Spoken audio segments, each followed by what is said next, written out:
Today marks the return for most area students to school after the midwinter February break, but it's a totally different story in the Oswego City School District. Here to talk about that with me, Oswego Superintendent Dr. Mathis Calvin. Thanks so much for joining us. Appreciate it, sir.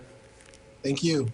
Glad to be with you. It has been a long stretch of remote learning for the folks in Oswego, going back to, I think, Thanksgiving time, right? Elementary came back at the start of this month, middle school today. So with those two schools, how's it going? It's going very well. We're really excited about seeing our middle school students back in school. We haven't seen them for in-person instruction since last school year around March. So we're really excited to see those kids back, and they're back and smiling and in classes and ready to learn.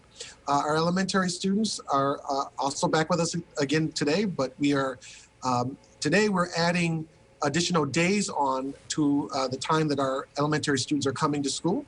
So we have elementary students coming in now for 4 days a week when they have been coming 2 days a week over the last couple of months. So it's just been a great and very busy day, exciting day. So let me get this straight. So elementary 4 days a week, and that's everybody. How are you doing that with distance in between, things like that? How's that working in elementary schools? So what we've had to do is look at some of our larger spaces around our schools, and that would accommodate, our classes being able to come in terms of full classes. Once we found those spaces, we were able to move students into those spaces, and we made sure everything was socially distanced. And so now we have kids with us for 4 days a week. We've also done some really unique things where kids who are not coming in for in-person learning, but who may be on remote, to make sure that we can get them more live instruction. For 4 days a week, they're receiving live streamed instruction with kids who are in person at the same time. So just a lot of great things happening. What about the high school now? They're expected to come back next week still? So we have 2 days. We'll have freshmen in March 4th and March 5th. And then we'll have all of our high school students coming in starting March 8th. For a variety of for multiple days throughout the week. They're hybrid in the high school, or how will they accommodate their schedule in person?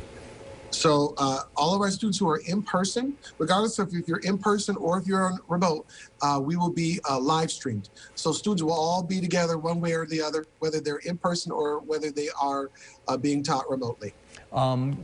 Must be tough doing it like this, and I know you only started in the district in the summertime, but I guess this is kind of about where you wanted to be eventually, right?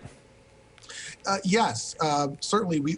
Our goal was to get our students back to some form of normalcy as quickly as we possibly could, and so we're moving in that direction, and so we're really excited. We get to see kids back in person for more days of instruction.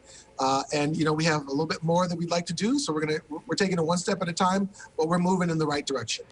Dr. Mathis Calvin from the Oswego City School District, thanks so much for joining us. Really appreciate it.